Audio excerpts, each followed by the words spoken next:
Jadi gue ketemu satu buku yang kasih tahu gimana caranya jadi sukses. Cara pertamanya adalah bangun jam 5 pagi.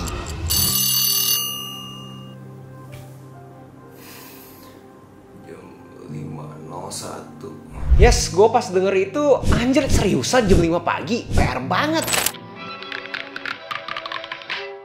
Tapi akhirnya gue lakuin karena gue pengen tahu apakah benar setelah bangun tidur kita workout, terus reflect, abis itu learn, itu bisa bikin kita jadi sukses.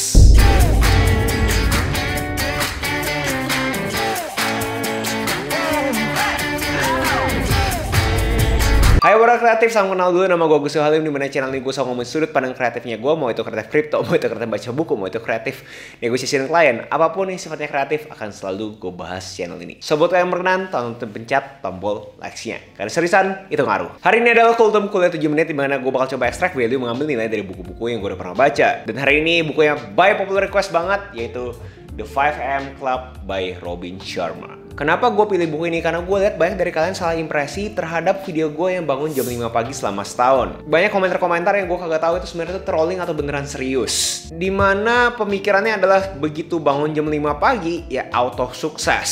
So karena itu gue pengen ngebahas bukunya 5am Club Robin Sharma. Buat kalian baru di sini, Kultum itu formatnya adalah gue bakal share dulu poin per poin dari impresinya gue. Dimana impresinya gue terhadap buku tersebut bisa jadi berbeda dengan apa yang main author itu coba sampaikan. So kita mulai aja. Pertama, prolog. Ini buku layaknya semua buku self-help pada umumnya, dimana kalau misalnya kalian bisa konsisten dan disiplin, ya bisa jadi sukses. Dan kata-kata konsisten dan disiplin itu kan kayak sesuatu yang abstrak kan, kayak sesuatu yang PR banget. Dimana si Robin Sharma di bukunya 5am Club dia bilang, yuk coba yuk kita beneran konsisten dan disiplin bangun jam 5 pagi selama 66 hari. Format alur cerita dari buku ini menurut gue agak unik karena ceritain seorang milioner ngajarin entrepreneur dan seniman. Jadi kayak ada dialognya gitu. 20-20-20 rules.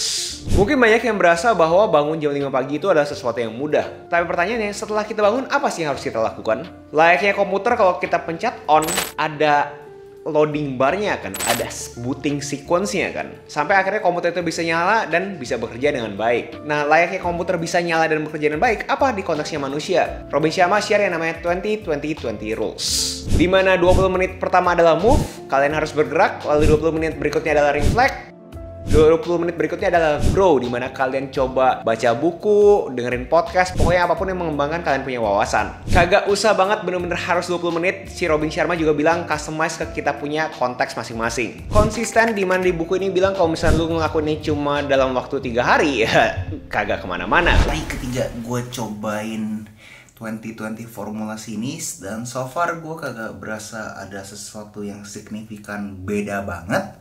Kagak sampai kayak di film Limitless, kayak seakan-akan kita punya otak ke unlock. Gue berasa masih sesuatu yang biasa aja.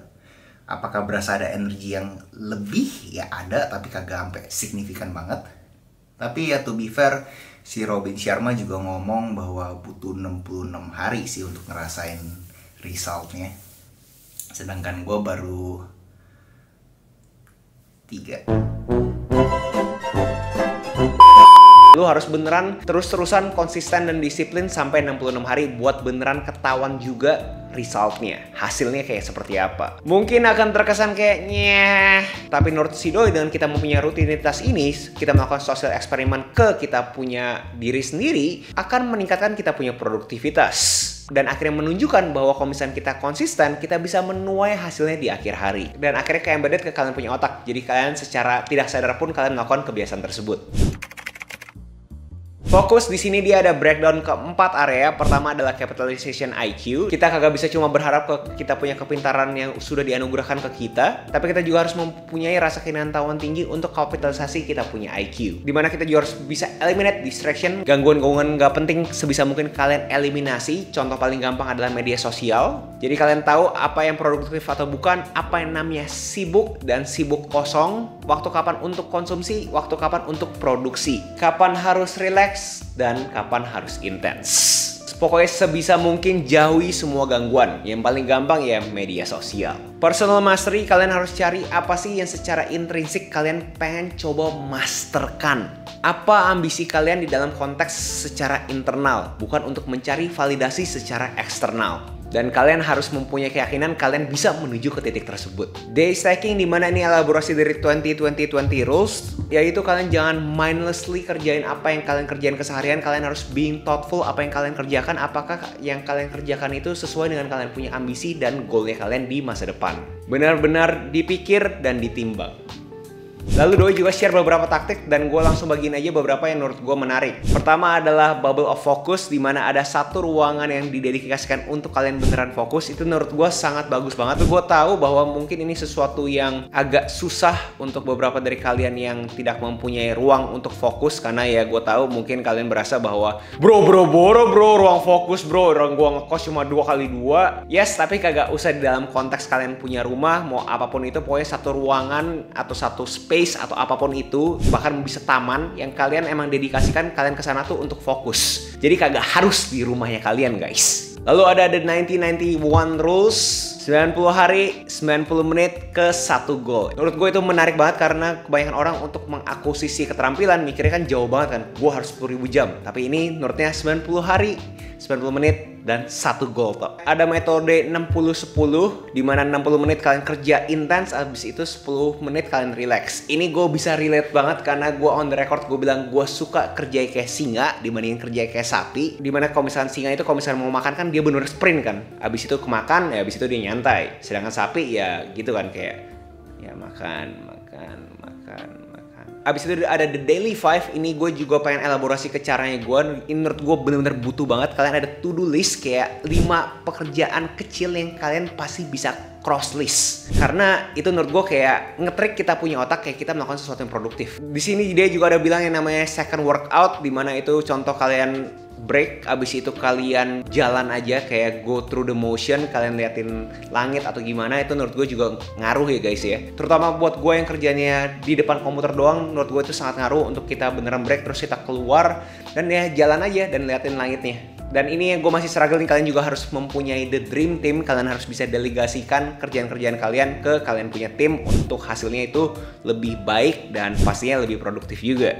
Lalu di buku sini juga kayak di bukunya Matthew Walker, dia juga bilang bahwa minimum tuh 6-8 jam. Dimana dia juga share bahwa semua orang tuh berbeda-beda, tapi minimum tuh 6 jam. Jadi buat kalian yang bangun jam 5 atau jam 4, jam 3, ya kalau misalkan kalian tidur cuma 3 jam atau 4 jam ya itu juga kagak sehat. Jadi pastikan kalian tuh kalau misalkan tidur minimum 6 jam. Dan sekali lagi di buku ini elaborasi terhadap yang namanya non-technology zone, dimana seperti kalian lihat di video gue sebelumnya, gue ada sharing dan gue berasa gue ada kesusahan untuk melakukan non-technology zone sebelum tidur. Dan hari kedua gue masih susah banget untuk lepas dari teknologi, dimana harusnya 2 jam sebelum tidur atau 1 jam sebelum tidur itu kagak boleh berteknologi-teknologian lagi. Tapi karena hari ini adalah ya gitulah, pokoknya gue ada kerjaan dan ya see you guys in the morning. Peran antagonis gue, seperti kalian tahu di video gue bilang bahwa gue kagak percaya yang namanya intense workout dari langsung bangun tidur gitu. Gue berasa kayak PR banget, kayak seakan-akan gila gue lagi mau tidur tapi gue mikirnya sesuatu yang intens abis gue bangun tidur. Gue agak kayak gimana gitu loh. Dimana Robin Sharma on the record bilang bahwa lu kalau misalkan mau ini berhasil, lu harus intens gitu loh. Dimana argumennya bahwa ya intens itu bagus kan, keringetan segala macam itu sesuatu yang beneficial untuk kita punya produktivitas. Tapi gue kagak tahu ya, maksudnya buat gue pribadi sendiri dikontekskan ke gue punya studi kasus, ya mungkin itu kenapa gue kagak sukses ya.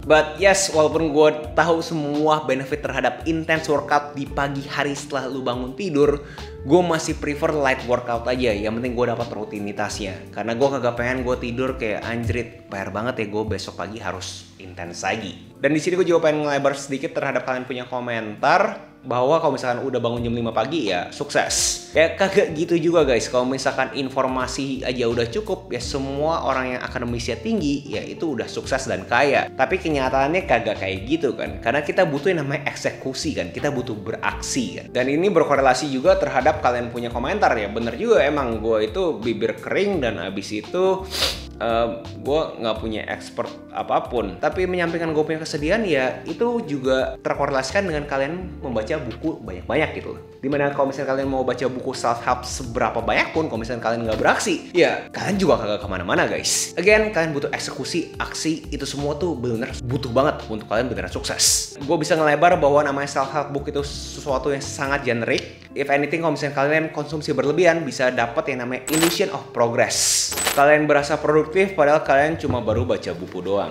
Dan seperti biasa ada book notes, catatan buku yang udah gue terjemahkan ke bahasa Indonesia, link di deskripsi, dan ini semua powered by Linkit, lnk.id buat kalian yang pengen bikin website gratis seperti Linktree, tapi kalau misalnya Linktree Pro itu customize desain segala macam tuh bayar. Di Linkit gratis, kalian bisa cek aja langsung ke lnk.id. So shout out ke Linkit udah bikin semua gue punya digital produk itu gampang untuk terfasilitasi. Nextnya ke kalian mau kultum apa juga tinggal komen di bawah, dan apakah kalian tertarik untuk gue bikinin konten-konten seperti bangun jam 5 pagi lagi selama setahun itu, apalagi tuh social eksperimen yang menarik yang menurut kalian patut untuk gue coba. Contoh kalau gue pribadi sendiri sih, gue ngelakuin intermittent fasting selama dari tahun 2017-2018. Buat kalian yang kagak tahu intermittent fasting, gue puasa selama 16 jam sehari dari 2017 sampai 2018, yes. So apakah kalian tertarik untuk gue share gue punya pengalaman terhadap intermittent fasting ini, atau mungkin ada hal lain lagi yang menurut kalian lebih menarik untuk gue eksperimenkan ke diri gue sendiri? Itu aja, jangan lupa like, comment, subscribe, nyalain notifnya, share ke teman kalian, and I'll see you in next video. Salam kreatif. Oh, by the way guys, ada yang namanya iku-ikuan. Kalau kalian kagak tahu, itu adalah bentuk aksi sosialnya gue giveaway buku buat kalian yang komen dan subscribe dan follow gue di IG. Kenapa kalian harus follow gue di IG? Karena ya gue bakal sharing pemenangnya via IG story-nya gue. So ya, buat kalian yang pengen buku gratis, ya jangan lupa komen aja and follow gue di IG. Bye bye.